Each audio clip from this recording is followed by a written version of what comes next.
Bueno, bueno, muchas gracias, Julián. Bueno, voy a comenzar primero saludando a todas y todos quienes estén viendo esta reunión que forma parte justamente del curso anual del nuevo psicoanálisis de Jacques Lacan. Gracias. Y bueno, en esta ocasión yo voy a hablar acerca de una presentación que le puse como título, el uso algorítmico del objeto A. Entonces, lo que voy a trabajar principalmente es, pues, justamente sobre el objeto A, sobre esta noción del objeto A, pero cuál es la función que el objeto A cumple dentro de los distintos matemas de Lacan.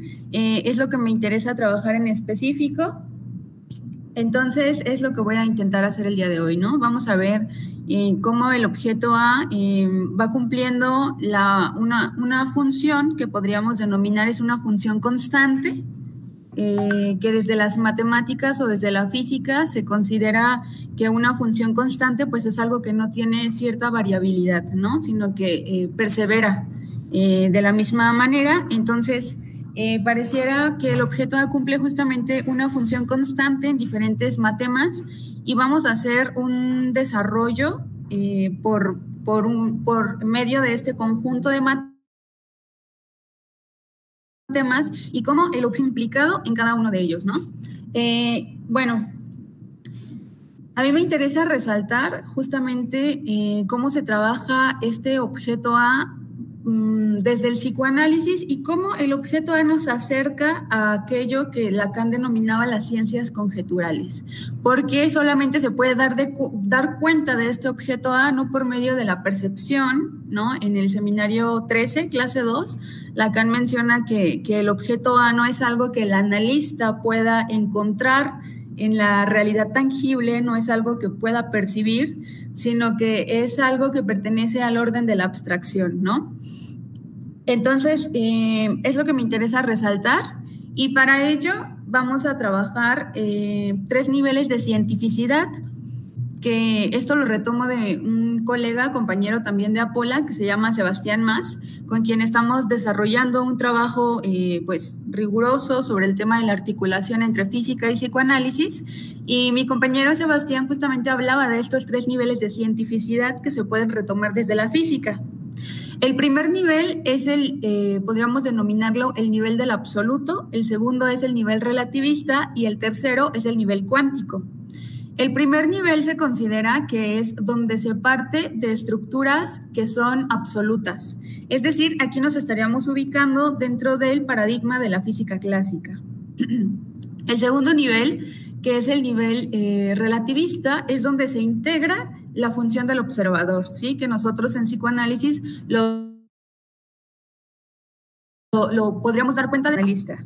Y el tercer nivel, que es el nivel cuántico, es donde lo que se discute entre los científicos es a partir del cálculo, ¿sí? Entonces, nuestra propuesta un poco es ir integrando la noción de cálculo dentro del psicoanálisis. Primero, obviamente, integrándolo dentro de lo que es la teoría y después pasando a cómo sería la operatoria del cálculo dentro del análisis. Y bueno, antes de seguir, iba a comentar que si hay preguntas, dudas, y yo al final daré lectura, voy a ver cuáles son sus dudas y ya después intentaré responder. Bueno, entonces estaba yo comentando que sería dentro de este tercer nivel, desde donde sería la propuesta que yo hago con darle una lectura al uso algorítmico del objeto A. Para ello, voy a remitir a un curso que me tocó dar en agosto, me parece, donde yo ya estaba trabajando sobre esta noción del algoritmo, ¿sí? Justamente porque lo que me interesa es de los matemas de Lacan, trabajar la función algorítmica como un primer acercamiento a lo que es la estructura matemática del matema, ¿sí? O sea, es solo un primer acercamiento en la noción de algoritmo, porque obviamente los matemas tienen más nociones matemáticas, ¿no? Me pareció prudente comenzar con la algoritmia, porque con la algoritmia podemos trabajar algo que no sea netamente matemáticas, ¿sí? Sino que la algoritmia permite trabajar con teorías que se rigen más por la lógica, que me parece que es la teoría de Lacan, entra dentro de este marco de teorías que se rigen por la lógica y cuyos elementos se pueden aplicar dentro de la algoritmia, es decir, por medio de la creación de algoritmos. Y también porque leyendo a Lacan, justamente en sus seminarios, cuando plantea matemas, él mismo ha llegado a mencionar sus matemas como algoritmos, ¿no? Entonces, bueno, esa es la razón por la que a mí me pareció prudente comenzar con la algoritmia. Y bueno, voy a repetir algo que ya había dicho anteriormente, porque me parece buena idea comenzar con esta definición de cuáles son las características que tiene un buen algoritmo. Bueno, esas características van a ser principalmente 4. La primera es que debe tener un punto particular de inicio, la segunda es que debe ser definido, es decir, que no debe permitir dobles interpretaciones. La tercera es que debe ser general, es decir, soportar la mayoría de las variantes que se puedan presentar en la definición del problema. Y la última es que debe ser finito en tamaño y tiempo de ejecución. Y bueno, a mí me parece que los matemas de Lacan cumplen con estos criterios que se consideran, ¿no? Y que aparte de cumplir con estos criterios, en el momento que nosotros trabajamos nuestra clínica a partir de hacer alusión a los matemas como esas operaciones lógicas que nos permiten trabajar y dirigir un análisis, entonces estamos trabajando con análisis interminables. Eso por un lado. Y por otro lado, también el hecho de que el apegarnos a este tipo de conjeturas nos hace despegarnos un poquito de la concepción metafísica, no solo del inconsciente, sino que de lo que se produce dentro del análisis. Como hay muchas críticas, por ejemplo, de filósofos de la ciencia, de epistemólogos o incluso de mismos psicoanalistas al propio psicoanálisis, pues es que lo que pasa en el análisis, o sea, hay avances en el análisis, perdón, tiene que ver con una cuestión mítica, ¿no? O sea, es debido a que hay esta cuestión como de no se sabe cómo, pero ahí se ancló algo en el inconsciente del analista y del analizante y entonces pareciera que de manera mítica, mágica, se produce el avance en el análisis. Entonces, si nosotros partimos de una definición formal de lo que son los matemas, como estas operaciones lógicas que nos dirigen el análisis, con las que nos dirigimos en el análisis, pues justamente nos despegamos de esta noción de... perdón, es que vi que se fue la imagen, pero ya vi que ya regresó. De esta noción, ¿no? De estas nociones metafísicas, me parece. Entonces, bueno, una vez teniendo en cuenta estas definiciones, pues voy a explicar un poquito de lo que yo he podido investigar respecto de lo que significa la palabra matema o de cómo es que Lacan crea este neologismo para dar cuenta justamente de estas operaciones lógicas. Y bueno, aquí ustedes ven en la pantalla que en medio justamente está lo que sería la palabra matema, ¿sí? Lo que Lacan crea, este neologismo. Del lado izquierdo, aquí ustedes pueden ver en la esquina superior izquierda la palabra matemata, abajo está la palabra matesis y del lado derecho está la palabra mitesis, ¿sí? Que sería más o menos, más bien sería de donde Lacan va a retomar para fundar este neologismo. En cuanto a la palabra matemata y matesis, etimológicamente provienen de sus raíces griegas, ¿sí? Entonces, la primera palabra, esta que es matemata, significa ciencia y matemáticas.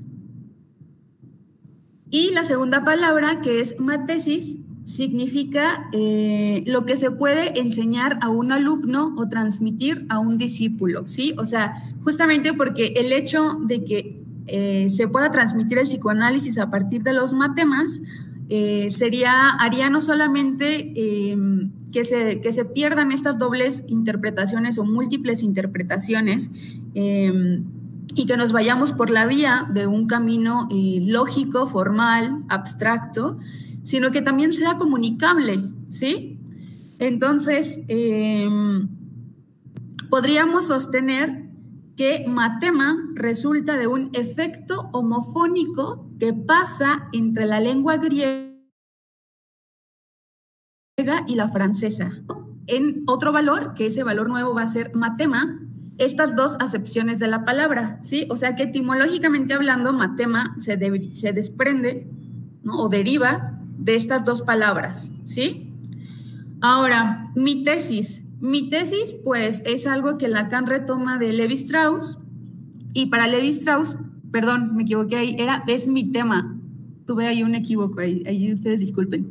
Mi tema significa porción irreductible de un mito, elemento constante que aparece intercambiado y reensamblado con otros mitemas de diversas formas. Es decir, aquí Lévi-Strauss también está haciendo alusión como a una reducción, ¿no? A una porción irreductible que formaría parte de los mitos. Ahora,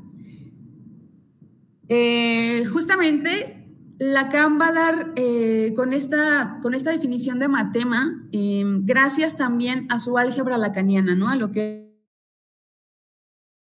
él denominaba su álgebra lacaniana, al estilo de cómo se realiza en la lingüística con el uso del fonema y del grafema. El fonema es la unidad fonológica mínima que resulta de la abstracción o descripción teórica de los sonidos de la lengua, y el grafema es la unidad mínima e indivisible de la escritura de una lengua. Esto quiere decir entonces que cuando Lacan propone su álgebra lacaniana, ¿sí? Serían esas unidades mínimas en las que se puede abstraer la experiencia de lo que ocurre dentro de un análisis, ¿sí? Entonces, a partir de esas unidades mínimas, digamos, esa unidad mínima de la teoría lacaniana del psicoanálisis, están en relación unas con otras a partir de los matemas, ¿sí? Entonces, eso es lo que me interesa, lo que estoy trabajando yo actualmente.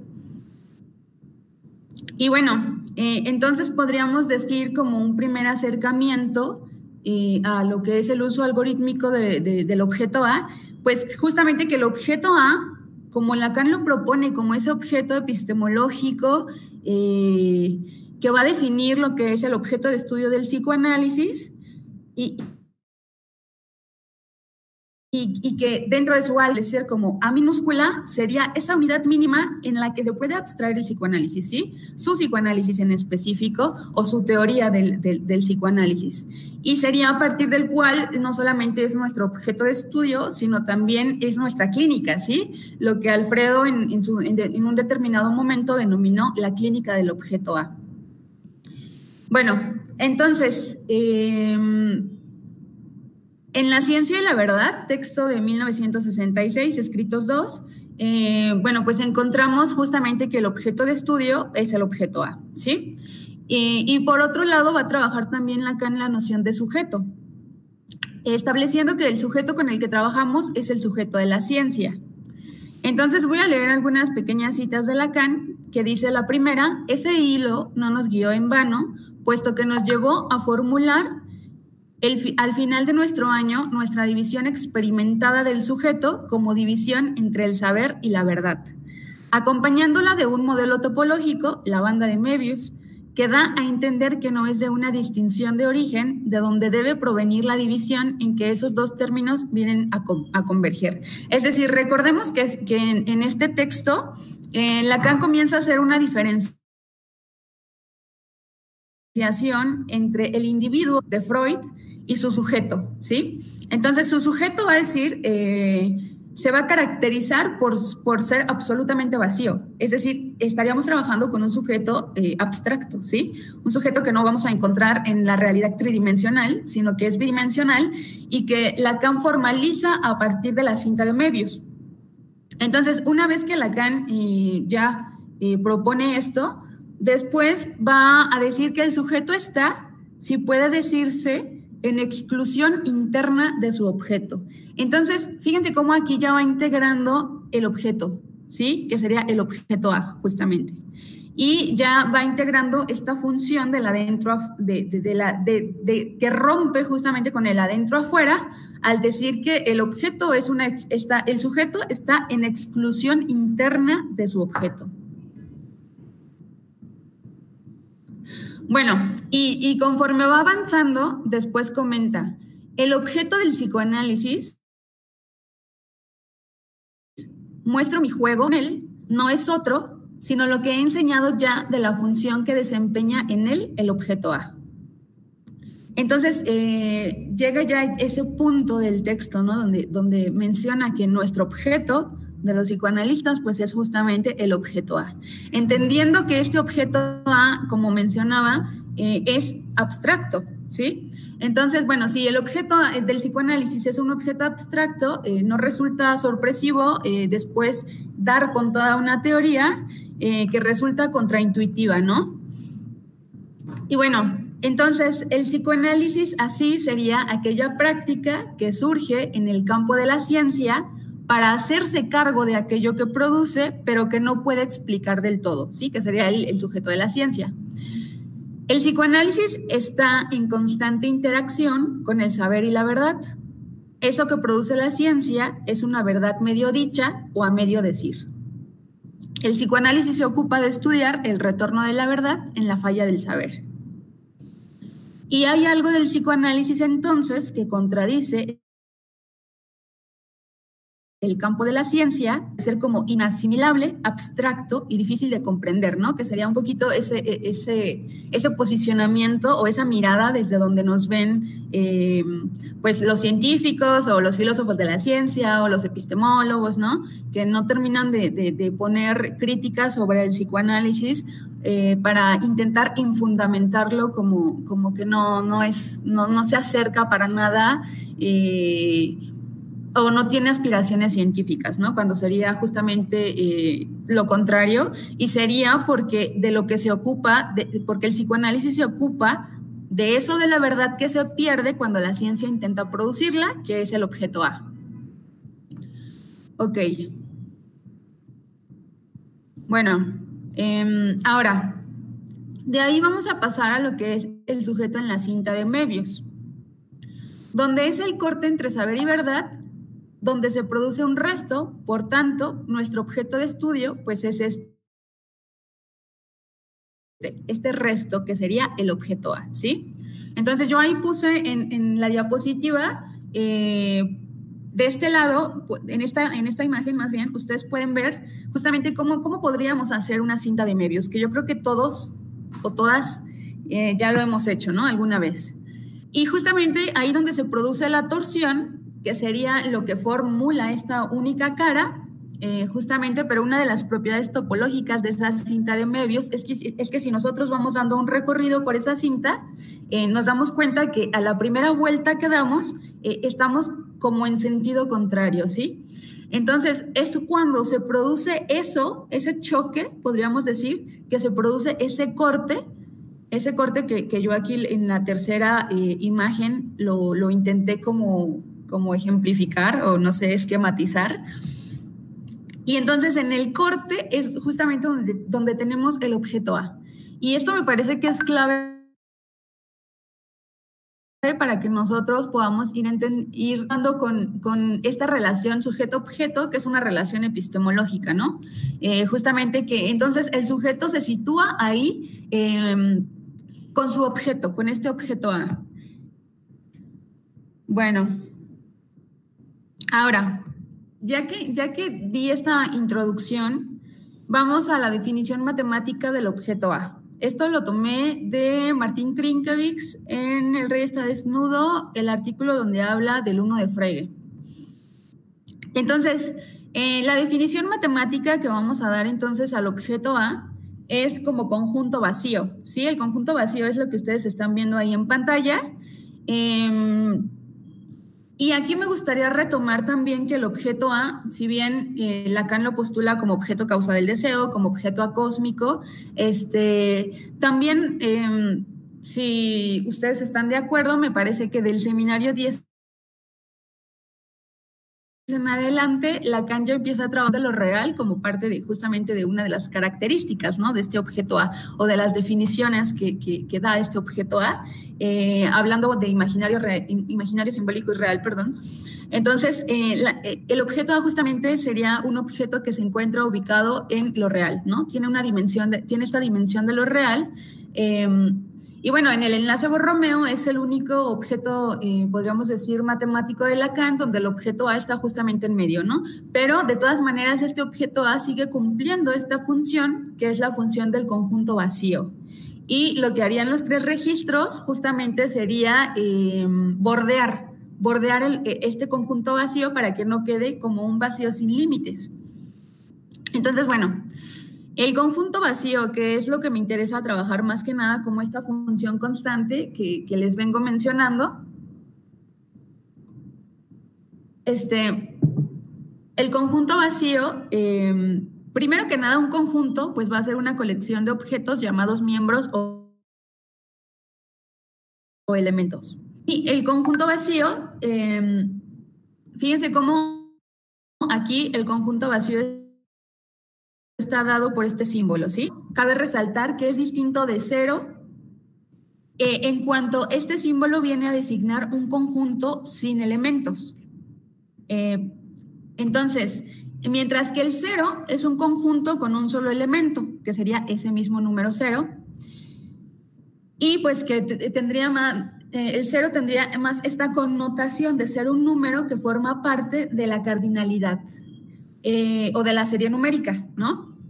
En tanto el conjunto vacío, pues estamos trabajando nosotros con este símbolo.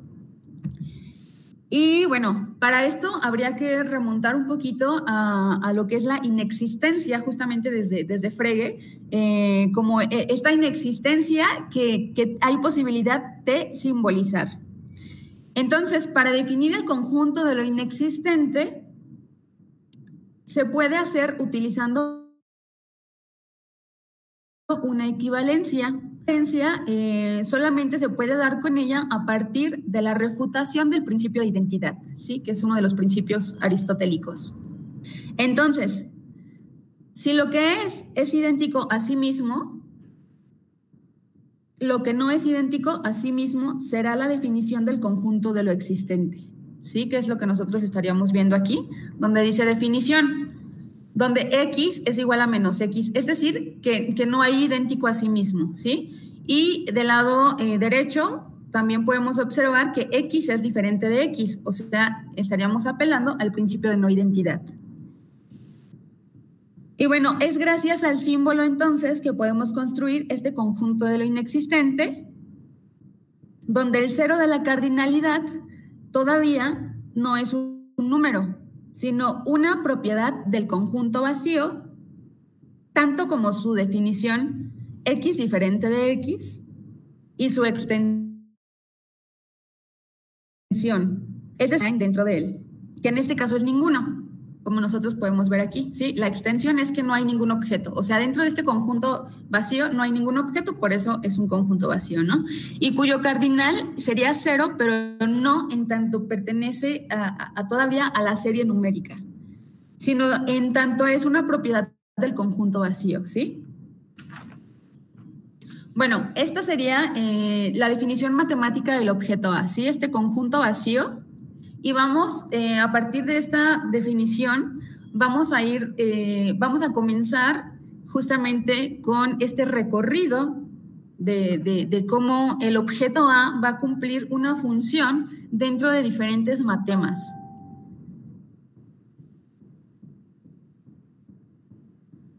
Bueno, justamente de esta definición matemática del conjunto, del objeto A como conjunto vacío, me pareció buena idea poder relacionarlo, poder hacer esta transformación hacia otro matema a partir del seminario 13 clase 2, que es donde Lacan trabaja la pulsión como cifra de una constancia. Entonces, justamente porque aquí Lacan designa el objeto A como el objeto cero, ¿sí? Entonces, me parece que es una definición que está en completa relación con esta definición matemática del conjunto vacío. Entonces, bueno, en este seminario 13, clase 2, como les comentaba, Lacan va a trabajar el tema de la pulsión como cifra de una constancia, y esta cifra de una constancia, pues lo va a retomar de Feynman, ¿sí? Lo que le va a interesar aquí es la energética. Entonces, ahí Lacan referencia a la ley de la conservación de la energía, entendida desde Feynman, en tanto que para Feynman tiene pues dos libros, bueno, un mismo libro que es lecturas de física, lecturas sobre física, volumen 1, volumen 2. Y bueno, aquí trabaja específicamente en ese capítulo, me parece que es del volumen 2, capítulo 2, si no me equivoco, donde trabaja la cuestión de la energética como algo que es completamente abstracto, ¿sí? O sea, pone un ejemplo de un experimento mental, de una mamá que cada día cuenta los cubos de su hijo, y entonces cuando hay variaciones en esa cifra, porque la cifra va a ser el número 28, porque son 28 cubos, y entonces cuando hay variaciones, la mamá siempre busca la manera de dar con esa misma cifra, ¿sí? Con el 28, a partir de medir esas variaciones. Entonces, dice Feynman al final, de que pone todo el ejemplo, cómo la mamá al final lo que termina contando es un vacío, es una falta, dice Lacan que es una falta. Bueno, para Feynman es un vacío, para Lacan dice Lacan que ese vacío es una falta, porque termina ya no contando los cubos en cuanto juntar los cubos uno por uno y contarlos para que sean exactamente 28, sino en cuanto que lo que la mamá termina haciendo es un conjunto, incluso generando sus propias ecuaciones matemáticas para dar con ese resultado, con esa cifra, con que sean 28. Entonces dice Feynman que lo que termina haciendo esta señora, pues es justamente pasando todo este conteo al plano de lo abstracto, ¿sí? Entonces, justamente de ahí Lacan lo referencia para dar con que la energética no está dada por el orden, digamos, de lo tangible, por el orden de lo corpóreo, sino que esta energética va a estar dada porque aparece esa energética en el sujeto como cifra de una constancia, es decir, aparece cifrada. Y esa cifra solamente podemos dar cuenta de ello en el campo de la abstracción, ¿sí? En la dimensión de lo abstracto. Y esta dimensión de lo abstracto estaría dada en las vueltas de la demanda. Porque es en las vueltas de la demanda, entonces sería la inmixción de otra edad la que va a demandar una energética al sujeto. Entonces, bueno, por eso ahí también Lacan comienza a hablar del objeto del psicoanálisis y bueno, empieza a hablar justamente como de este objeto A, del saber y la verdad, y entonces hace un juego de palabras entre saber y verdad y demanda deseo. Un poco como referenciando que esa sutura que se produce en el sujeto entre saber y verdad también es la misma que se produce en el sujeto entre deseo y demanda.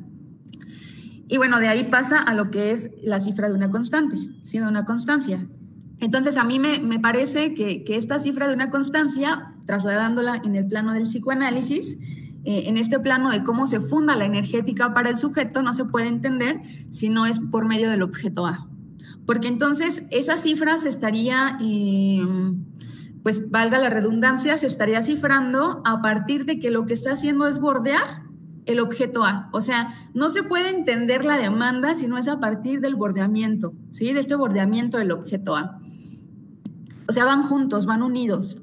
Entonces, cuando habla de la cifra, va a aludir a la cifra numérica, pero obviamente nosotros pues no estaríamos trabajando con cifras numéricas.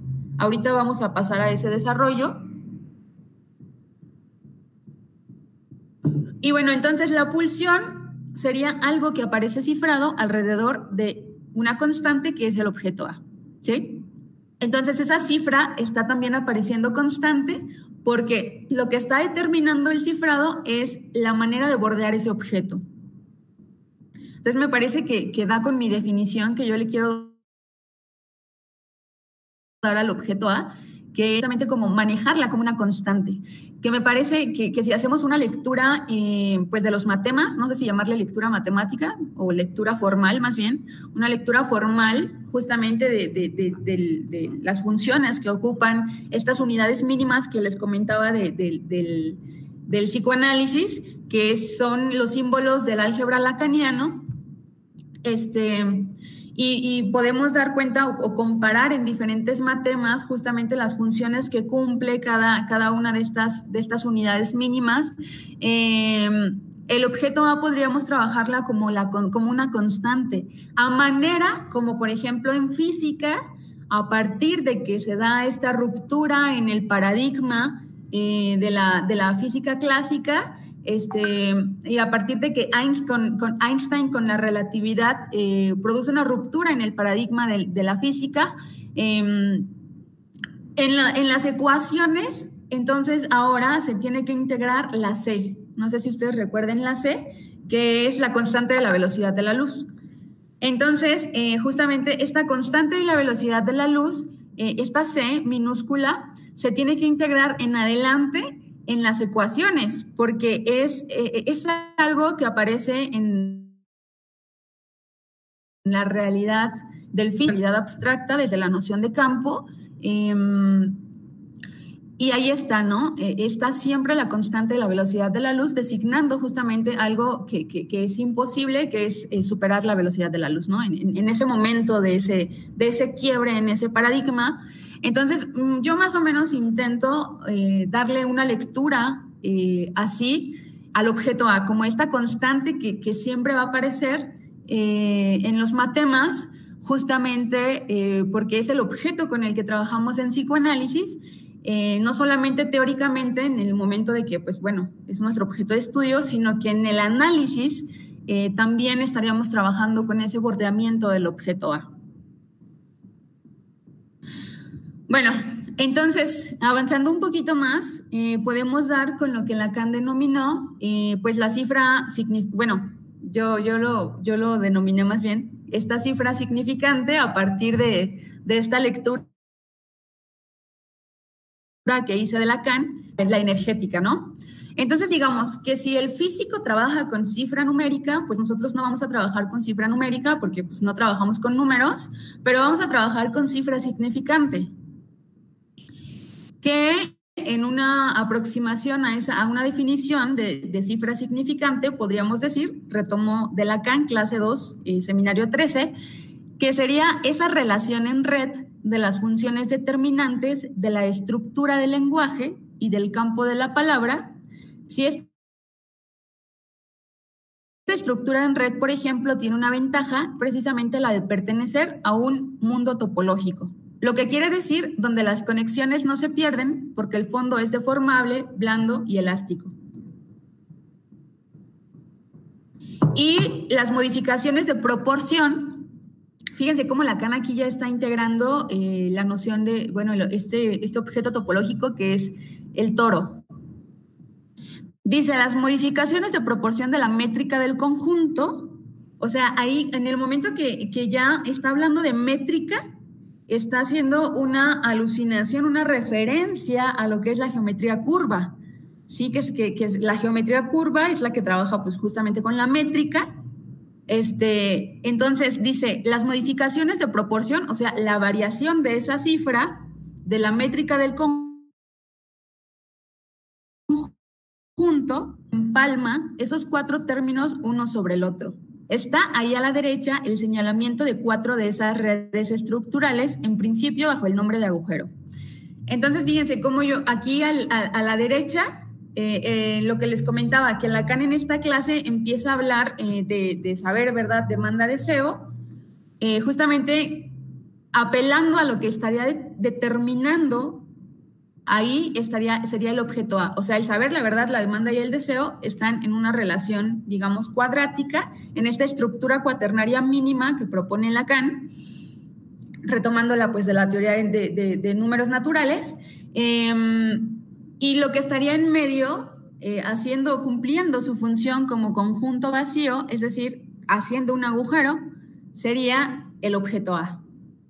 Entonces, bueno, ahora que ya dimos como este paso del saber y la verdad a la demanda y el deseo, tomando como referente principal el objeto A, nos vamos a interesar un poquito más por deseo, ¿sí? Que es lo que más traigo trabajado para esta ocasión. Bueno, el objeto A, como les comentaba, Lacan va a definir que es un objeto cero, pero un objeto cero no en tanto el número cero, sino este símbolo del cero, que es el símbolo del conjunto vacío. Entonces, bueno, yo ahí tenía una lectura errónea de estas figuras topológicas que ustedes ven en pantalla, y la lectura errónea que yo tenía quedó clarificada a partir del live que hizo hace no mucho Mauro Milanazzo, si no me equivoco en la pronunciación, justamente sobre la estructura topológica del toro. Pero que me pareció muy interesante, justamente porque yo venía trabajando ya sobre esta cuestión de la pulsión como cifra de una constancia, y entonces es que yo les comentaba que hay una demanda, ¿sí? Lo que nosotros ya sabemos. Hay una demanda, que es la demanda del otro, y que entonces ya cuando esa demanda del otro la comenzamos a formalizar, podemos dar cuenta de que ese bucle significante que está conformando la demanda del otro, pues lo que está haciendo también, apelando a la métrica que mencionaba Lacan, sí, me parece muy importante apelar a la métrica como tal, porque como les menciono, es el acceso a la geometría curva, ¿no? Es este salto que nos permite enlazarnos, digamos, a la geometría curva, y con la geometría curva, que en la actualidad se le denomina geometría diferencial, ya no se le denomina geometría curva, es geometría diferencial, podemos entonces entrar a la topología.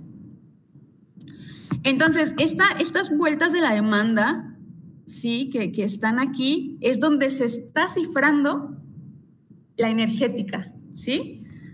Aquí, ahí se me pierde el mouse, perdón, una disculpa, siempre me pasa que cuando proyecto pantalla se pierde como el mouse ahí un poquito, y de repente me pierdo un poco ahí intentando dar con el mouse. Así que bueno, ténganme un poquito de paciencia. Bueno, aquí entonces, como ustedes pueden ver, está la demanda, ¿sí? Los bucles de la demanda, las vueltas de la demanda, que son las que van a estar cifrando, ¿sí? Porque en esa demanda se va a cifrar algo que le va a demandar energética al sujeto, ¿sí? Porque de alguna manera va a determinar sus acciones, digamos. Entonces, en esta clase que les comento, donde Lacan referencia a Feynman, dice que el objeto A es este objeto cero, que ahora entendiéndolo con la presentación de Mauro Milanazzo, pues justamente lo que está aquí dando vuelta, las vueltas de la demanda están dando vuelta dentro del toro a un vacío que es el objeto A, ¿sí? Yo pensaba que el objeto A, que eran las vueltas del deseo, pero ya lo esclareció Mauro, pues que no es así, ¿no? Sino que aquí está justamente bordeando el objeto A. Entonces, por eso nos interesa tanto el objeto A y el icono A dentro del análisis, digamos, ¿no? Entonces, aquí ya lo podemos ver más claro, ¿no? Aparece con el número 1, justamente esas vueltas de la demanda, y el número 2 es, digamos, ese bordeamiento del objeto A, que podríamos decir va a dar como resultado lo que es la cifra de una constancia, ¿sí? Donde va a haber variaciones, ¿sí? Va a haber variaciones, pero siempre van a estar oscilando en una misma constante, que sería esa manera de bordear ese objeto. Entonces, bueno, de aquí, en este siguiente esquema que ustedes ven en medio, donde aparece el 8 interior, va a aparecer también, pues, el deseo, ¿sí? Bueno, entonces este bordeamiento de ese objeto A va a aparecer como una propiedad estructural para el sujeto. Y vamos a pasar a cómo justamente en la inmixción de otra edad, o sea, ya no solo apelando al toro del sujeto, sino también al toro del otro, ¿sí? Que sería pues, esos dos campos que están en intersección,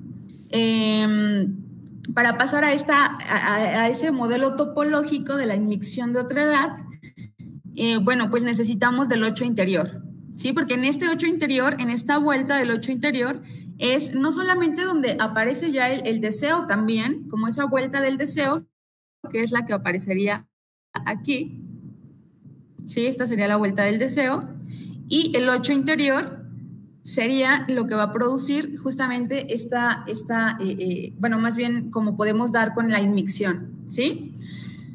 Y entonces así como la demanda está apareciendo, como cifrando ese objeto A, produciendo una cifra significante, entonces nos va a dar con la pulsión.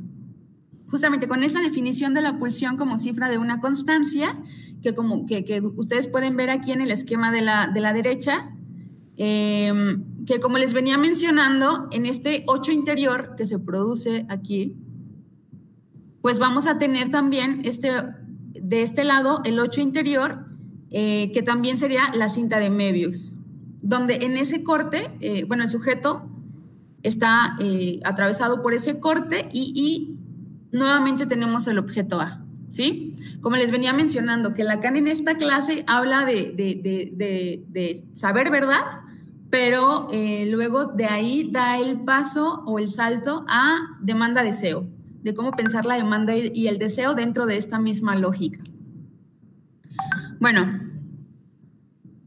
ahora, esto me parece importante porque seguimos con el objeto A, ¿no? Que es el protagonista de esta presentación, porque ahí el objeto A, la función de ese objeto A es provocar un equívoco entre la demanda y el deseo, ¿sí? Por eso aquí en este esquema, que lo pueden encontrar en el seminario 9, aquí ustedes ven que es justamente el toro, pero como teniendo los dos toros de esta intersección. Bueno, aquí en esta intersección aparece el objeto, así, digamos que este esquema es como más, o sea, es más descriptivo, podríamos decir, más completo más bien. Entonces, repito, la función entonces del objeto A sería provocar un equívoco entre la demanda y el deseo. Por eso aquí aparece la demanda y el deseo, ¿sí? Porque para Lacan, el otro demanda su deseo, pero el sujeto no puede dar cuenta del deseo del otro, sino solo de captar la demanda. Entonces se produce hay una falla ahí entre la demanda y el deseo, ¿sí? Y esa falla es por el objeto A, porque el objeto A que aparece aquí en medio, en esa intersección, cumple la función de lo que no hace medida, ¿sí? O sea, cumple nuevamente la función del conjunto vacío. Porque decíamos que el conjunto vacío entonces es lo que no es idéntico a sí mismo.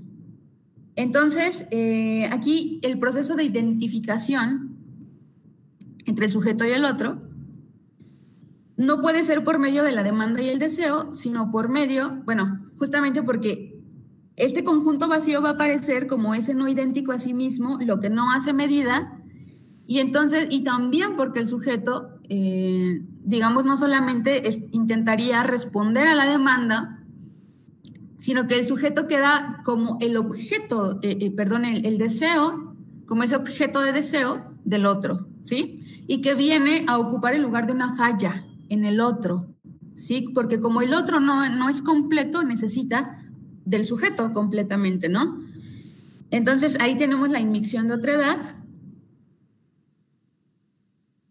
el objeto con esta función del conjunto vacío, de lo que no hace medida, y entonces lo que va a quedar para que se pueda dar con esta operación sería la identificación se va a presentar como especular. Es decir, si ustedes notan aquí, del lado del sujeto, hay un phi minúscula, perdón, el falo imaginario. Entonces, justamente como este objeto A, este conjunto vacío está aquí, para producir un equívoco, produciendo un equívoco, estando como lo que no hace medida, lo que queda para que se lleve a cabo este proceso sería esta operatoria que les puse aquí arriba, que sería la multiplicación de menos phi por menos phi, y que da como resultado el falo simbólico, ¿sí? Es decir, menos phi porque justamente ese objeto A está provocando una angustia de castración, tanto del sujeto como del otro, porque pues ninguno de los dos está en un estatuto de completud, debido a este conjunto que no es idéntico a sí mismo, ¿no? Que viene a designar ese agujero, podríamos decir.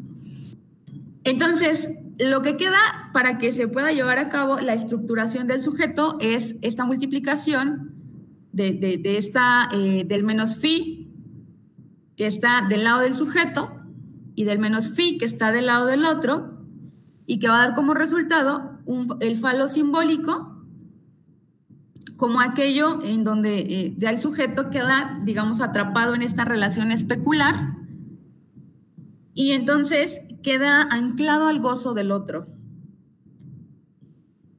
Y bueno, esto es todavía, bueno, me parece a mí todavía más interesante, pero vamos a pasar poco a poco, ¿sí?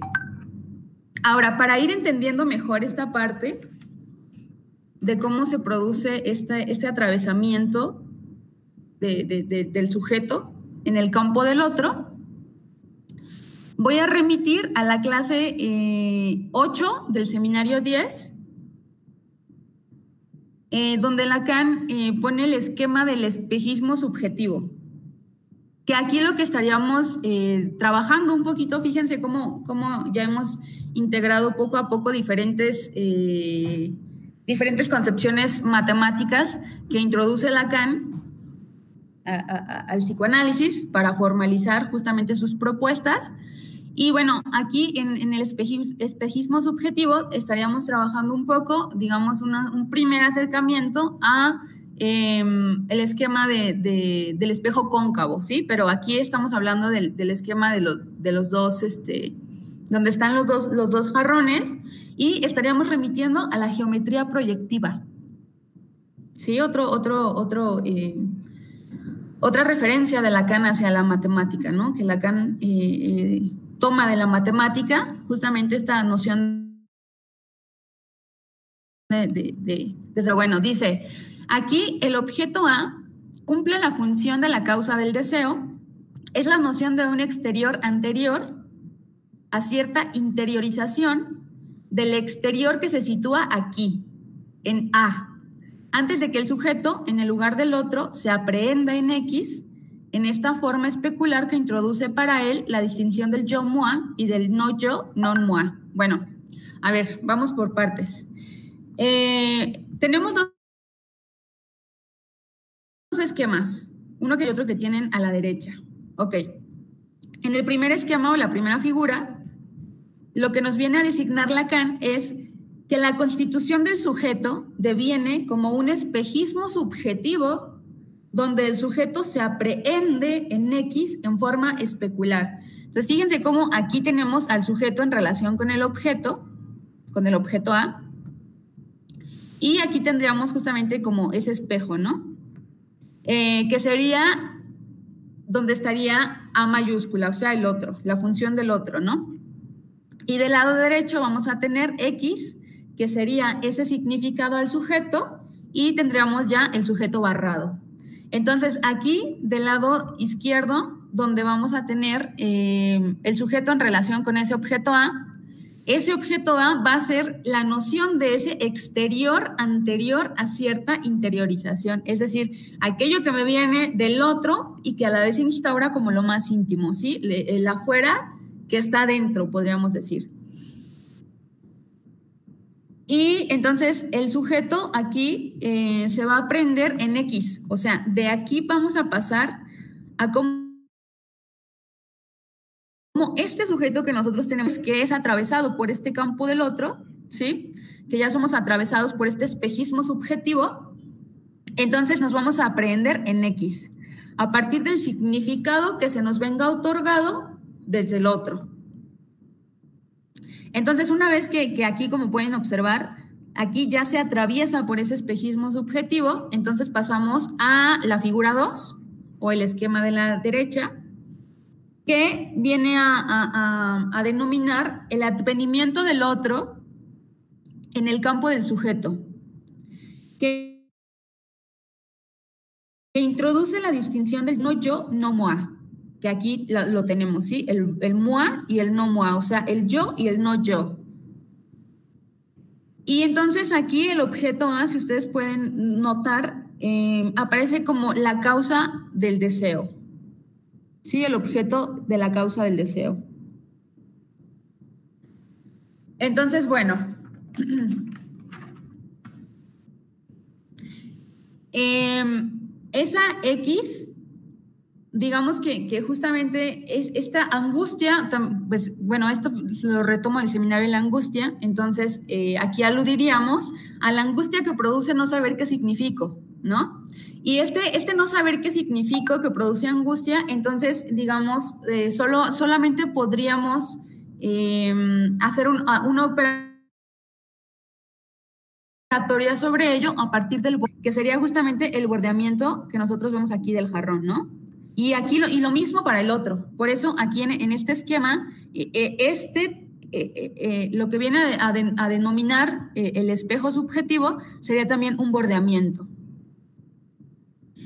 Y sería el borde de cierta oquedad donde la constitución de la imagen especular muestra su límite, sitio elegido de la angustia, que va a marcar el límite ilusorio de ese mundo. Sí, entonces fíjense cómo vamos atravesando por esta constitución del sujeto, por esta estructuración más bien del sujeto, poco a poco, ¿no? Vamos atravesando poco a poco, pero resaltando la función que cumple el objeto A.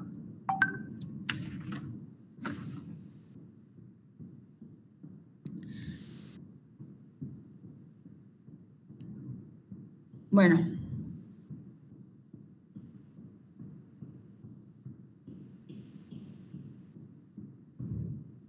Me voy a mover un poquito más rápido. Bueno, no. Entonces, fíjense, ya una vez que pasa esta identificación a la imagen especular, porque el objeto A está ahí como ese conjunto vacío, que está ahí produciendo este equívoco y cumpliendo la función de lo que no hace medida, entonces no queda de otra más que realizar una identificación especular, atravesar por el espejismo subjetivo. Y entonces vamos a tener la inmixción de otredad, ¿no? Bueno, la inmixción de otredad es lo que ya siempre está ahí, pero aquí lo que estamos viendo prácticamente es cómo el sujeto se estructura en esa inmixción. Entonces, tenemos pues la inmixción de otredad y si nosotros, por ejemplo, viésemos este toro partido, para dar cuenta de ese agujero, de ese conjunto vacío, ¿no? De esa función del agujero, que es el objeto A, veríamos más o menos lo que ustedes ven aquí abajo, ¿sí? Entonces, aquí, por ejemplo, nosotros podríamos poner que se encuentra A minúscula, o sea, el objeto A. Ahora, esta imagen me parece como muy importante, porque como yo menciono, vengo trabajando sobre el tema de física y psicoanálisis, entonces me parece que esto nos permite a nosotros, retomando nuevamente lo que es la métrica, nos permite a nosotros trabajar estas figuras topológicas a partir de la geometría de Riemann, ¿sí? Porque justamente lo que hace Riemann es trabajar, bueno, lo que se hace más bien en la geometría curva, que actualmente es la geometría diferencial, que bueno, también son mis primeras indagaciones al respecto. Ahorita estoy tomando algunos cursos sobre física para poder ir formalizando toda esta cuestión, pero si se fijan, si dan un vistazo ustedes a la cuestión de la curvatura de Riemann, y del espacio curvo de Riemann, etcétera, lo que van a encontrar justamente es que estas figuras topológicas las sumergen ya sea en un plano o ya sea en un campo vectorial, ¿sí? Porque la realidad es curva, justamente, ¿sí? La realidad no es euclidiana, sino que es curva.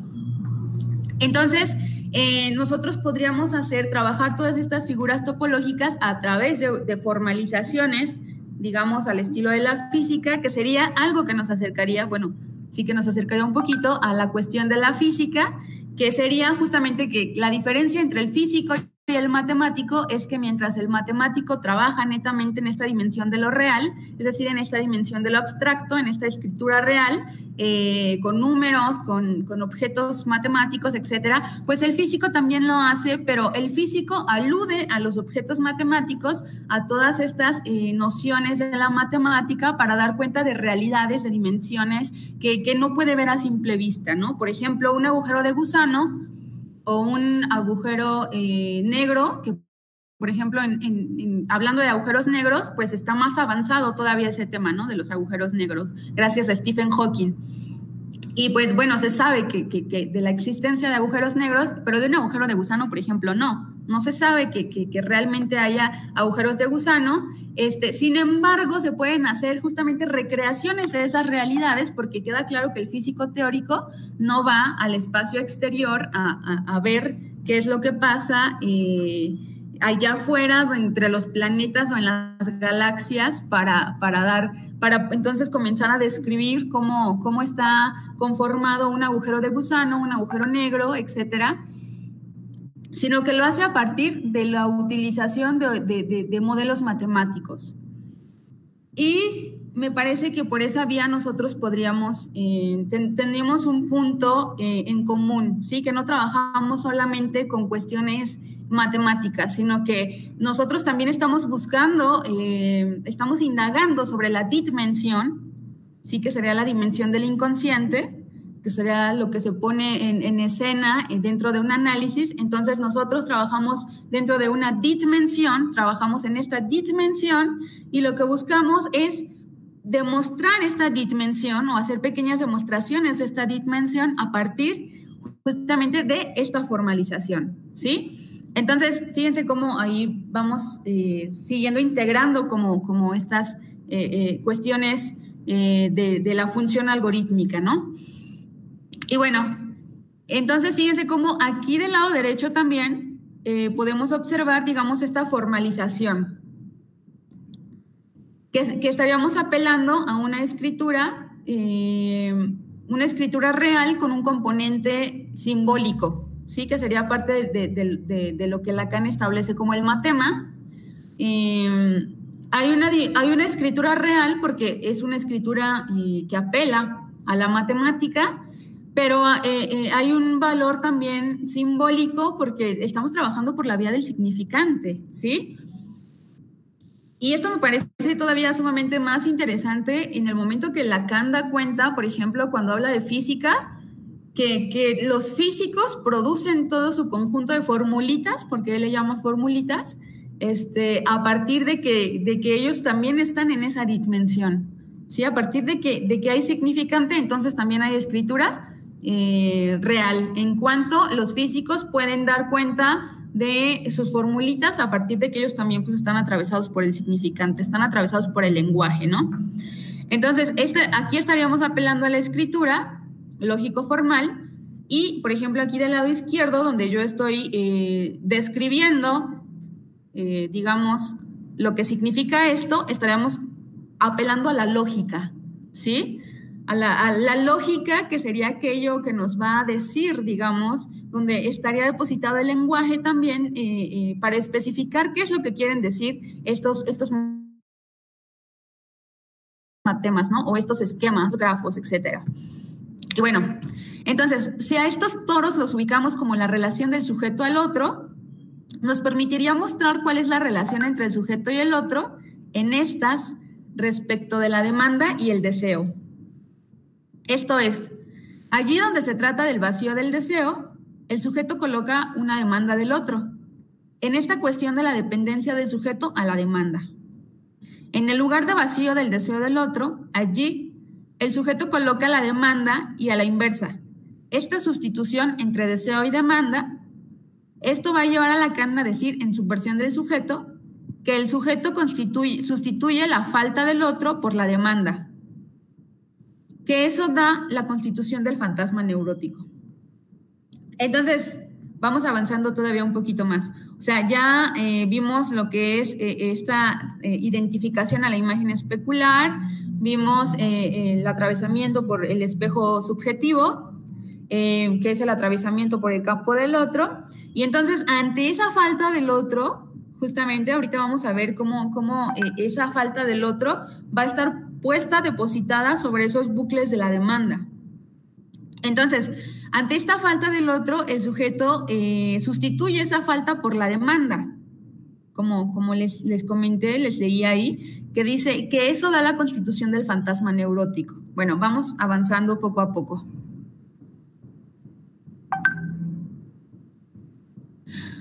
Bueno, entonces de ahí me voy a ir a la operación de la alienación, ¿sí? Porque este significante de la falta del otro, que es súper importante, digamos, queda como velada, esa función de ese significante queda como velada, justamente porque el sujeto está en alienación. El sujeto, como efecto de lo simbólico, en cuanto a lo real, habíamos dicho, está produciendo el bordeamiento de un agujero. Y a partir de que está como efecto de lo simbólico, entonces queda alienado al significante, lo cual le da como resultado el sujeto del otro, es decir, la alienación, la entrada al campo en el Big Bang del lenguaje, la falta en ser que se instaura en el otro y el origen de la existencia, el fading del sujeto que estaría puesto en yo no sé qué significo para el otro. En este momento de advenimiento del sujeto, el sujeto entra como significado del otro, pero como un agujero, ¿sí? Porque si el otro también necesita del sujeto, es por esta falta, ¿no? Pero entonces, en esta falta, este significante de la falta queda como velado justamente por esta cuestión de la alienación, donde el sujeto queda suspendido a este gozo del otro que les ponía yo anteriormente.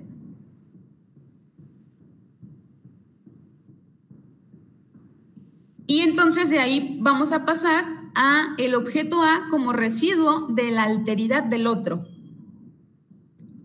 Esto lo vamos a entender a partir de trabajar con la metáfora paterna, que nosotros la podemos ver aquí.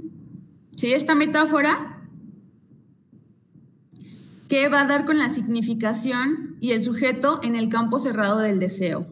Entonces, bueno, no me voy a detener en toda la operatoria de la metáfora paterna, porque creo que ya se tiene por el entendido, ¿no? Toda esta operatoria del atravesamiento de la metáfora, pero bueno, supongamos que hay atravesamiento de la metáfora, entonces tenemos una estructura del sujeto, digamos, el sujeto no se queda en psicosis, y entonces vamos a tener aquí justamente este X que nosotros podíamos ver desde el esquema del espejo subjetivo, como ese X viene a denominar el significado al sujeto, que sería el advenimiento de lo nuevo, y bueno, el resultado, donde ya nos aparecería de este lado, si nosotros hiciéramos la sustitución, aquí yo ya no la integré, pero si hubiese integrado la sustitución, pues veríamos que entonces aquí quedaría lo que es el phi mayúscula, nuevamente el significante fálico, donde el discurso del otro estaría dado en su significación, ¿sí? En la significación que produce, o sea, el discurso del otro va a producir la significación al sujeto. Y bueno, justo estoy tomando un curso con Martín Krinkiewicz, Y bueno, esto me ha ayudado bastante en mis planteos, donde Martín justamente nos mencionaba cómo a partir de este atravesamiento de la metáfora va a haber también la unidad del sentido. Sí, esto también tiene su propia fórmula. Y esta unidad del sentido sería donde la función del sentido es poner uno sobre el significante. Unificar la idea de significación, es decir, cuando ya tenemos pues ya tenemos esta cadena significante, ¿no? Que está unificada, digamos, hay del uno, ¿sí? Como ese trazo unario que va a dar justamente con esta unificación de la cadena. Entonces, bueno, pero para atravesar la metáfora paterna, pues también tenemos que aludir a lo que es la división subjetiva.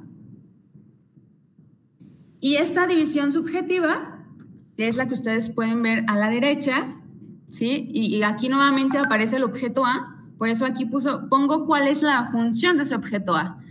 Y la función es el residuo de la alteridad del otro, ¿sí? Bueno, en esta división subjetiva vamos a encontrar ya lo que es la fórmula del fantasma, que está puesta de este lado, del lado del otro, si se fijan, o sea, cómo nuestro fantasma se estructura a partir del otro, ¿no? Entonces, aquí nosotros vemos la fórmula del fantasma, aquí si nosotros pusiéramos el losange, ¿no? Solo nos falta ese losange, pero aquí está la fórmula del fantasma. Entonces, esta fórmula inscribe totalmente en la lógica del A, o sea, del objeto A, la división del sujeto en el campo del otro. Veamos qué es lo que pasa en esta división subjetiva, ¿no? El sujeto que depende del otro se inscribe como un cociente, marcado por el rasgo unario del significante en el campo del otro. Entonces, este sujeto, pues obviamente queda dividido y el resultado de esta división subjetiva es que hay un residuo que es la alteridad del otro, que viene a designar el objeto A. Es decir, este objeto A que aparece aquí como residuo viene a designar también esa alteridad del otro, que es ahí donde el otro también requiere del sujeto. Entonces, por eso este residuo que cae, ¿sí? O sea, sí se produce la barradura del sujeto, a partir del efecto del discurso del otro, pero este objeto A que queda como residuo va también a provocar esa barradura del otro, pero del lado del sujeto, perdón.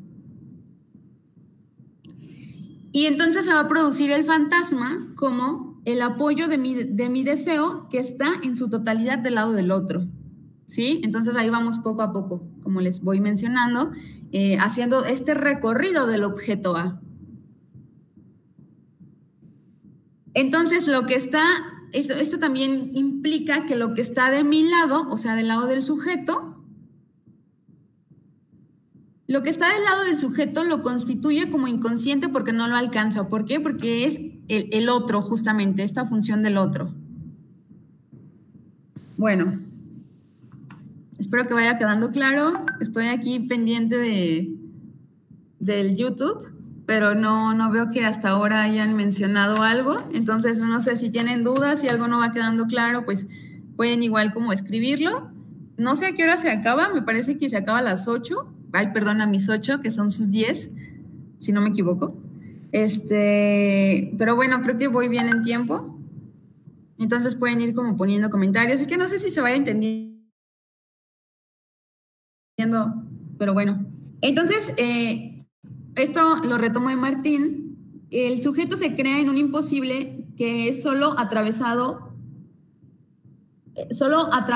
esta operación que va a operar el fantasma, ¿sí? Y aparte, el fantasma es algo que nosotros como analistas vamos a poner a operar dentro del análisis, ¿sí? No es como que el sujeto siempre vaya a tener, no sé, que el sujeto que no se analiza anda por la vida con el fantasma ahí súper estructuradito, sino que justamente nuestra función como analistas dentro del análisis es ir formalizando esa estructuración de ese fantasma. Y esto a partir también de ir haciendo caer la demanda, ¿no? Porque solamente a partir de ir logrando eso, esto lo propone Alfredo en estructuras, entonces podemos dar con esta operatoria del fantasma, ¿no? Ay, gracias. Aquí dice Alejandra que sí se entiende. Gracias, Alejandra, un saludo. Bueno, a ver, creo que ahí se movió la pantalla, no sé qué pasó. Bueno, pero creo que sí se alcanza a ver.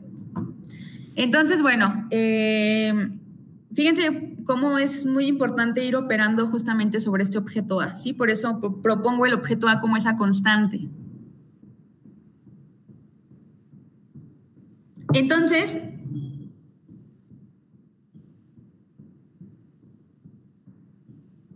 vamos a tener que A es ese discurso que genera la estructura y el sujeto barrado es ese sujeto intervalar que siempre está localizado entre elementos, es decir, entre los significantes. Y bueno, para dar paso a lo que es el fantasma, vamos a... Esto lo tomé de estructuras de Alfredo. El fantasma pues va a ser lo que le da estructura a la realidad, ¿no? Justamente aquí estaríamos hablando de la extracción del objeto A. Cuando hay extracción del objeto A, que da esa función de marco de la realidad, es decir, justamente lo que produce que el sujeto no se quede en una psicosis, por ejemplo, sino que hay un marco de la realidad, el sujeto no tiende a la infinitización, entonces hay un marco de la realidad porque el fantasma justamente le está estructurando, ¿no? Entonces, el fantasma es la modalidad de concebir el sostenimiento del deseo que implica la dimensión del deseo, ¿sí? Por eso aquí ustedes pueden observar la fórmula del fantasma y el deseo, que se puede leer, pues, ese barrado, deseo de A. Y el fantasma también va a estructurar la forma de padecer la división del sujeto, ¿sí? Entonces, ustedes ven ahí dos cuadritos que, como les menciono, los retomé yo de Alfredo, donde dice, bueno, el primer cuadrito dice momento de un fading, o sea, de esa división, frente a cierta condición de objeto. O sea, por eso insisto tanto, perdón que lo insista tanto aquí en Apola. Yo sé que en Apola no es necesario, pero en México sí es necesario, de repente con nuestro auditorio. Que bueno, por eso es tan importante el objeto A, ¿no? Porque esa cierta condición del objeto y de cómo el sujeto se posiciona bordeando a ese objeto. Y por otro lado, pues sería uno en relación al otro. El objeto A en la fórmula del fantasma es el montaje de lo simbólico y lo imaginario, mediante una línea que atraviesa la superficie y produce el acceso, introduciendo un límite en la realidad. ¿Sí? Entonces, bueno,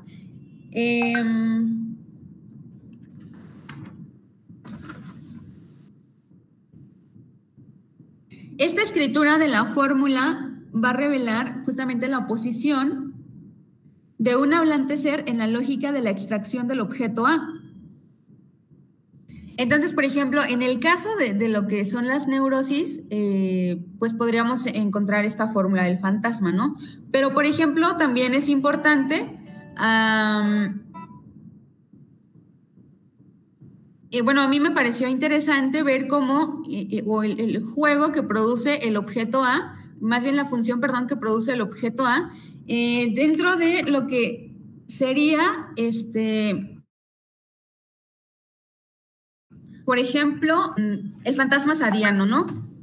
Entonces, fíjense cómo en el fantasma sadiano lo que nosotros encontraríamos es una posición al revés, ¿sí? O sea, el sujeto se posiciona desde el objeto A, y eso me parece también elemental para dar cuenta de la función que cumple el objeto A, ¿sí? Entonces, aquí, bueno, yo puse aquí lo que es la fórmula del fantasma nuevamente, pero si lo pensamos desde el fantasma sadiano, que sería una posición al revés, al inverso, entonces ese barrado sería la posición en la que el sujeto quiere poner al paternaire, el losange sigue siendo el deseo de, y el objeto A, o ese A minúscula, es la posición que quiere ocupar el hablante ser en relación con el sujeto y el otro. Entonces, el hablante ser se va a localizar como A, intenta localizarse en ese lugar del A, es decir, como si fuese el que produce la división en el otro, asignándole el lugar de ese barrado, ¿sí? Ese sería como ese sentido inverso. Pero, bueno, no sabemos que esto Lacan lo propone como un engaño del sujeto, ¿sí? El sujeto se engaña creyendo que realmente pues está generando esa división en el otro, ¿no? Entonces, bueno, de aquí yo me fui a lo que es la línea sinuosa, que Lacan la presenta en Kant con Sade, también en el seminario 10. Y bueno, nosotros aquí vamos a encontrar, primero vamos a encontrar el deseo, como ustedes pueden ver aquí, ¿no? Vemos aquí, por ejemplo, que la línea sinuosa se ubica en el lado izquierdo y en el lado derecho es cuando Lacan ya le da un cuarto de vuelta, ¿sí? Entonces, todo este recorrido comienza justamente con la D del deseo, que es la ley del deseo, y que, bueno, esa sería una manera de extracción del objeto A, donde aparece como exclusión de objeto, ¿sí? Donde no hay deseo, ya que aparece como exclusión, de objeto. Entonces, esta ley del deseo, que Lacan propone como una ley del deseo sádica, en el caso pues de Kant con Sade, justamente lo que va a hacer es que tiene una relación de implicación con el A, o sea, con ese objeto A, y fíjense cómo aquí la operatoria sería entonces que el sujeto, cuando se da cuenta de la falta del otro, cuando se encuentra ante esa falta o esa falla del otro, el sujeto queda petrificado. Y esta cuestión de la petrificación del sujeto es lo que lo posicionaría en el lugar de objeto. Es decir, por eso el sujeto se engaña en el momento en el que... a ver, voy a prender la luz, un minuto.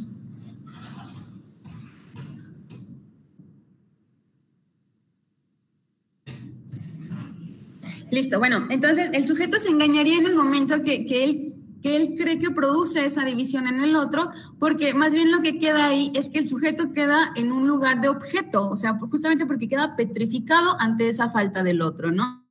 Entonces, aquí en la experiencia sadiana, el objeto A sería la causa agente que va a disparar todo este recorrido vectorial, porque Lacan lo trabaja justamente como un recorrido vectorial que se produce, porque bueno, hay un pasaje al acto, entonces hay un recorrido vectorial que se va a producir en ese pasaje al acto, porque justamente ese pasaje está comandado por el fantasma, que sería que nosotros encontramos aquí abajo, ¿no? En esta línea, digamos, en este primer escaloncito, que es el escalón de abajo. Entonces, en este escaloncito de abajo, digamos, este fantasma sadiano es el que está comandando todo ese pasaje al acto. Por eso es un recorrido vectorial. De hecho, yo ahorita estoy intentando poder hacer esta línea sinuosa. Si ustedes observan mis esquemas, están mal, porque aquí yo estoy poniendo, por ejemplo, en cada esquina estoy poniendo un punto entre dos líneas, y no tendría que ser así, porque tendrían que ir, digamos, tendría que suavizar ese punto de encuentro para que sea una línea sinuosa. Pero bueno, yo estoy justamente en búsqueda de algunos programas que me permitan realizar este tipo de escrituras para poder sumergirlo justamente dentro de un campo vectorial, ¿no? Y poder explicarlo desde ahí. Pero bueno, entonces, no voy a explicar toda esta línea sinuosa. Lo que me interesa más que nada es que demos cuenta cómo este objeto A es el que va a generar justamente todo ese recorrido vectorial. Nada más, pues aquí en ese recorrido vectorial del A como causa agente a la V, que sería la voluntad de gozo del otro, vamos a encontrar una primera división, que es la división que se pone en el torturador, que sería la división entre gozo-placer, y es donde hay una separación absoluta entre la víctima y el sí mismo, ya que no se deja perturbar por lo que siente el otro ni por lo que siente. Se denomina como la apatía, que Lacan aquí denomina como la apatía, que es ese estado de desinterés, indiferencia o falta. O sea, el sujeto no siente absolutamente nada, ¿no? Y esta voluntad de gozo estaría puesta sobre lo que es el mandato. Si ustedes han visto Kant, si han leído, perdón, Kant con Sade, Lacan aquí trabaja la cuestión del mandato. Entonces diríamos que aquí estaríamos trabajando en cuanto la demanda se presenta como mandato, ¿sí? Entonces, este mandato va a mandar una máxima, ¿sí? Una máxima al modo del imperativo categórico kantiano. Entonces, una vez que el sujeto llega a esta máxima, digamos, a esta voluntad de gozo, o sea, el sujeto está completamente sometido como instrumento de gozo del otro, por eso es un objeto, ¿sí? No, o sea, está peor que en la neurosis, digamos, que en la lógica de la neurosis, ¿no? Entonces, una vez que ya está aquí, esta voluntad se dirige a ese barrada, que sería ya cuando estaríamos hablando de este sujeto,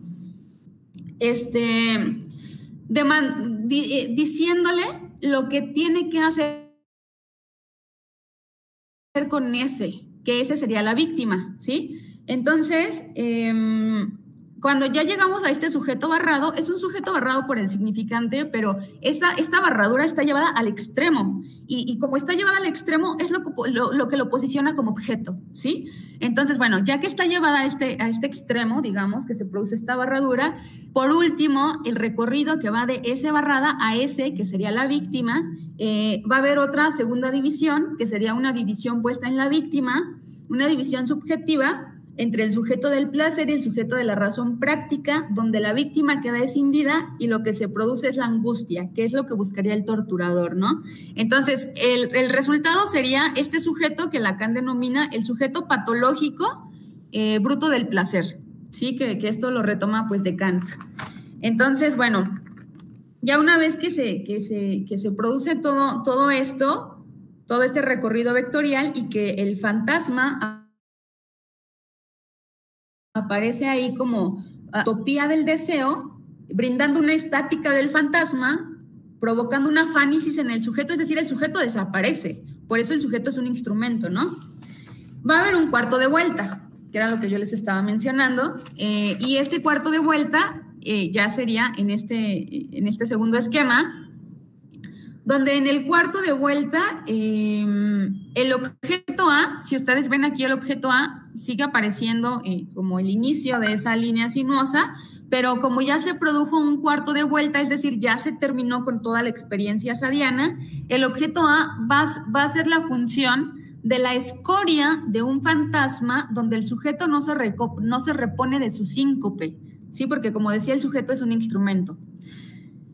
El sujeto barrado, como sujeto, es en su desaparición donde rubrica una vez que las cosas han llegado a su término. Es decir, desaparece sin que nada nos quede de su imagen, y el deseo, digamos, queda confirmado que el deseo es el deseo del otro y que se sostiene gracias al fantasma de cuyos pies uno está en ese otro, ¿no?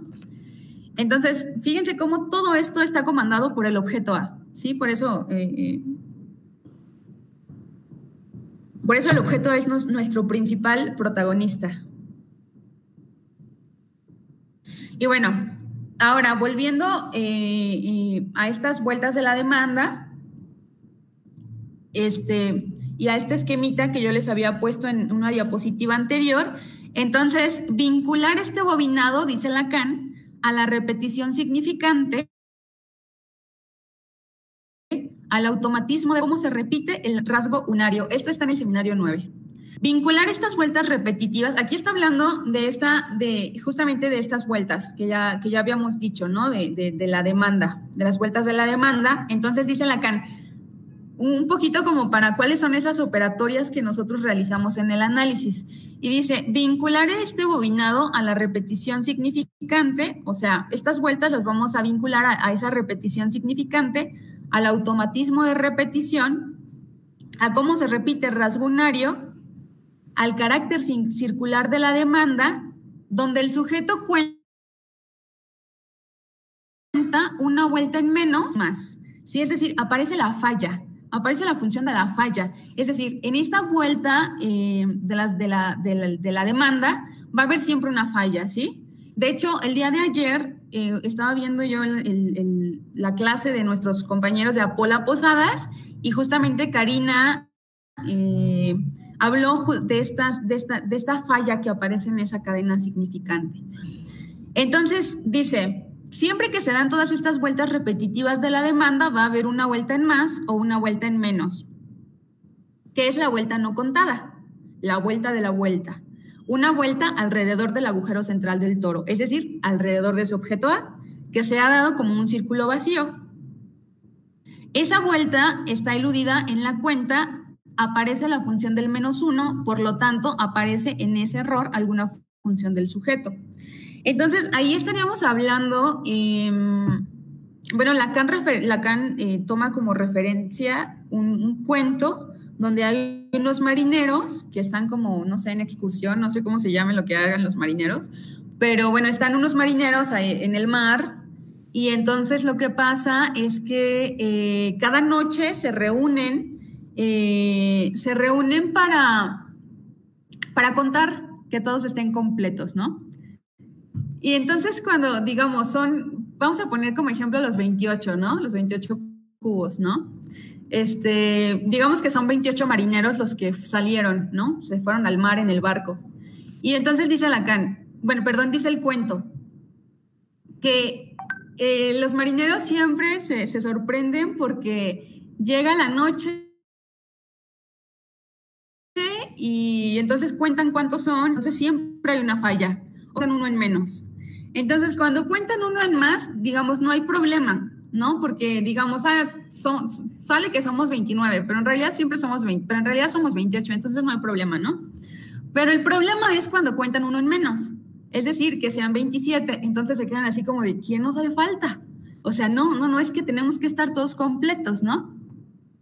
Entonces dice Lacan que justamente es lo mismo que pasa en las vueltas de la cadena significante, ¿no? En ese bucle significante, en las vueltas de la demanda, siempre va a haber una que cuenten más o una que cuenten menos. Y es ahí donde aparece una función del analista. Sí, porque nosotros tenemos que dar cuenta de esa falla.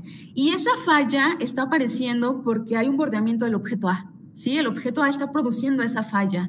Y eso se da simplemente porque en la cadena significante hay un significante importantísimo que es el significante de la falta del otro. ¿Sí? Entonces, cuando ese significante de la falta del otro aparece en la cadena significante como aquello impronunciable, entonces hay un fallo, sí hay un equívoco entre la demanda y el deseo, que era lo que les explicaba al inicio, y todo esto es gracias a la función del objeto A como conjunto vacío. ¿Sí? Por eso lo propongo como esta constante que nos interesa a nosotros, ¿no? Y de ahí vuelvo nuevamente al seminario 13, clase 2, donde me parece muy importante esta cuestión que menciona Lacan, porque dice que la posición del analista no se concibe sino por medio de un bordeamiento. Y ese bordeamiento, pues, es del objeto A, ¿sí? Dice, leo cita de Lacan, donde menciona, ¿qué sentido tendría esta formulación que doy de la función del sujeto como corte, dejando tal vez una cierta indeterminación en su elección en el origen, pero desde entonces hecha absolutamente determinante, si no se tratara absolutamente de obtener una cierta acomodación de la posición del analista a este corte fundamental que se llama el sujeto? Aquí, solo aquí, como idéntica a este corte, la posición del analista es rigurosa. Entonces, esta cita me parece muy importante porque viene desde como la clínica del objeto A, me parece. Esta está siempre bordeando, ¿sí? Digamos, en este corte que se produce en el sujeto, donde cae el objeto A, nosotros también estaríamos realizando ese borde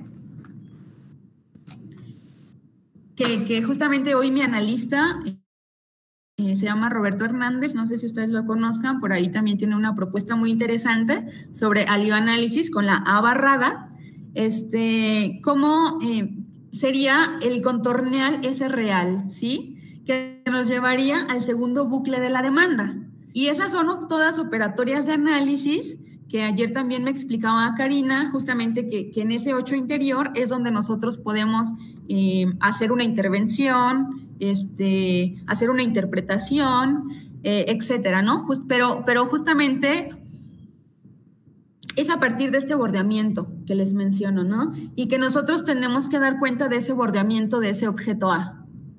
Y bueno, ya para finalizar, voy a ir a, pues esto, ¿no? Que sería, como yo les mencionaba,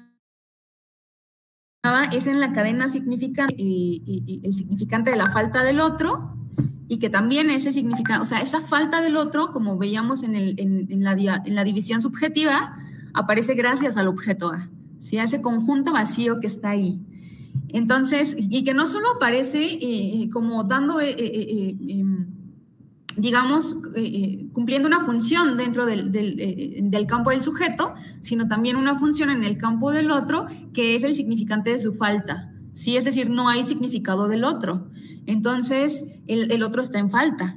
Y entonces, ese significante de la falta del otro que nos aparece velado por el gozo, por la relación del sujeto con el gozo del otro, que como veíamos en la fórmula del fantasma, podría ser, por un lado, podría aparecer como dentro de la lógica de la neurosis, como esa relación con el síntoma, dentro de la lógica, por ejemplo, ya más en la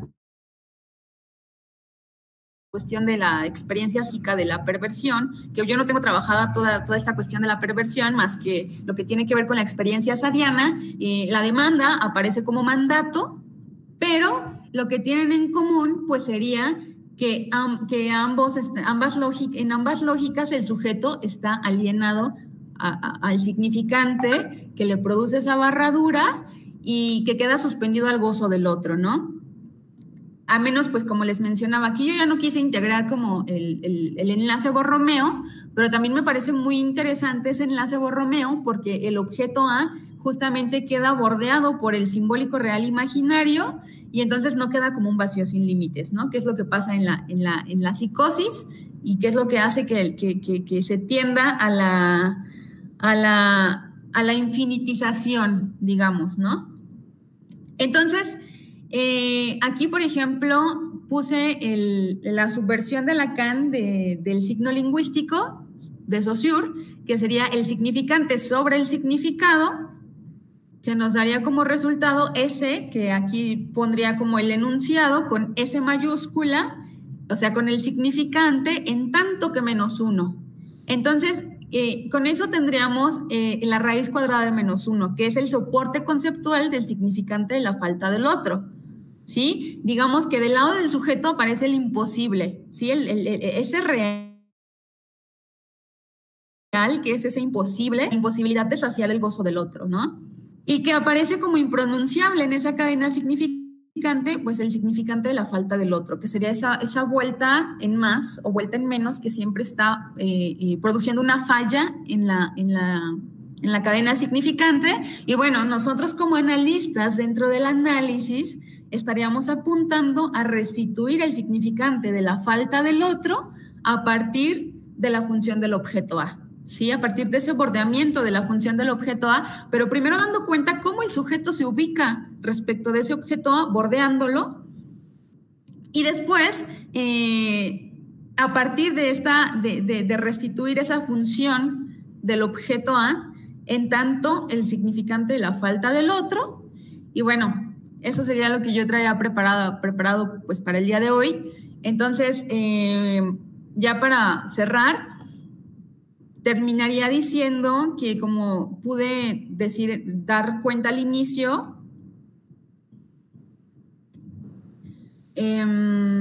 cuando dije las características de un algoritmo, tiene un punto particular de inicio. Bueno, nosotros tuvimos un punto de recorrido, debe ser definido, no debe permitir dobles interpretaciones. Bueno, en el conjunto de matemas que yo intenté traer el día de hoy, podemos dar cuenta que todos esos matemas no permiten dobles interpretaciones, ¿sí? O sea, es una sola interpretación, porque es, como remito, es una escritura real con un componente simbólico, que es el significante. Debe ser general, es decir, soportar la mayoría de las variantes que se puedan presentar en la definición del problema, es decir, que este conjunto de operaciones lógicas que nos dirigen en un análisis soportan las variantes de la particularidad de cada caso, y debe ser finito en tamaño y tiempo de ejecución, es decir, así como tiene un inicio, tiene un final. Y me parece que eso también forma parte del análisis, al menos desde donde lo propone Apolla, ¿no? Desde donde los análisis no duran, no sé, 15 años, 10 años, como en la mayoría de muchas otras agrupaciones de psicoanálisis. Y bueno, también en esta explicación que yo pude presentar respecto de lo que traía preparado, pues vemos que es finito, que todo este conjunto de matemas son finitos, tienen una interpretación que lleva final, y bueno, no es como que divaguemos, hagamos poesía, nos vayamos por la vía del sentido, etcétera, ¿no? Sino que realmente, si nos apegamos a la lectura lógico-formal, se cumplen estas características de los matemas de Lacan, que es la que yo estoy proponiendo, desde la algoritmia, los algoritmos, y bueno, el uso algorítmico del objeto A, un poco, pues quería remitir a esta cuestión, ¿no? De cómo el objeto A sería una constante a partir de la cual nosotros siempre estamos trabajando, porque es nuestro objeto de estudio y porque nuestra clínica es con base al objeto A. Bueno, eso sería todo de mi parte. No sé si haya preguntas, al menos aquí todavía no veo ninguna pregunta.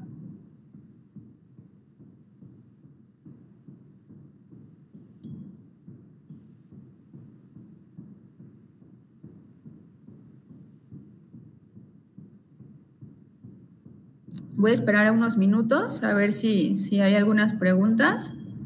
Bueno, aquí dice, bueno, saludos a Publio Horacio Franco.